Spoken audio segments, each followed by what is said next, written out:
ታሪክ ማለት ባለፉት ዘመናት የተከናወኑትን የሚያሳይ የራቀውን አቅርቦ የረቀቀውን አጉልቶ የሚይዝ ትላንትንና ዛሬን የሚያገናኝ የጊዜ ሰንሰለት ነው። ካለፈው ድርጊት ጥፋትን ላለመድገም መልካሙን ለመቀበል ለመቀጠል ልምድ የሚገኝበት ነው። ታሪክን ማወቅ ትላንትን በክፉ መልኩ ላለመድገም ትምህርት የሚገኝበት ምቹ የልምድ መሸመቻ ገበያ ነው። በነፍስና በሥጋ አልፎም እየቆረቆረን የምንጓዝበት መንገድ አንዳንዴም ተደላድለን ረፍት የምንወስድበት ባለ ጥላ አጸድ ነው።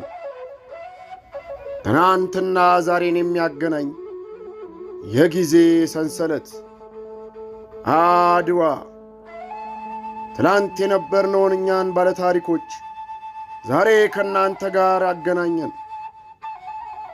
ጠላት ድንበር ተሻግሮ አገራችንን ኢትዮጵያን ለመውረር በተነሳ ጊዜ በድንግል ማርያም ተማጽኜ ፈጣሪን ብጻት ገብቼ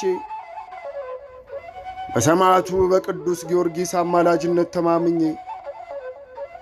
ከሰሜን እስከ ደቡብ ከምዕራብ እስከ ምስራቅ ያለውን ኢትዮጵያዊ ሁሉ ለሀገሩ፣ ለልጁ እናም ለሚስቱ እንዲሁም ለሃይማኖቱ ለነጻነቱ ሲል እንዲከተለኝ አዋጅን ያወጅኩ ነኝ።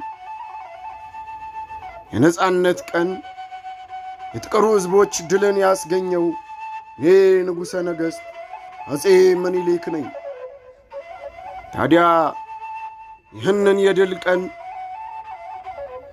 ለመዘከር እኔም በታላቁ ደብር በመንበረ መንግሥት ግቢ ቅዱስ ገብርኤል ገዳም በአምደ ሃይማኖት ሰንበት ትምህርት ቤት የካቲት 24 ቀን በዕለተ እሁድ ከቀኑ ከ10 ሰዓት ተኩል ጀምሮ በዚያ ቀኑን ለመዘከር ድሉን ለማውሳት ስለ ድሉ ለማውራት እናንተን ቀጥሬአለሁ።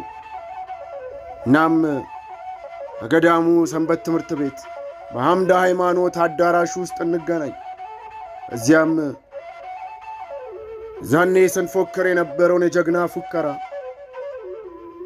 እንዲሁም የቤተ ክርስቲያን አባቶች የወረቡት ወረቦች ዝማሬዎችን እንዲሁም ሊቃውንቱ ስለ አድዋ የሚሉትን እንሰማለን።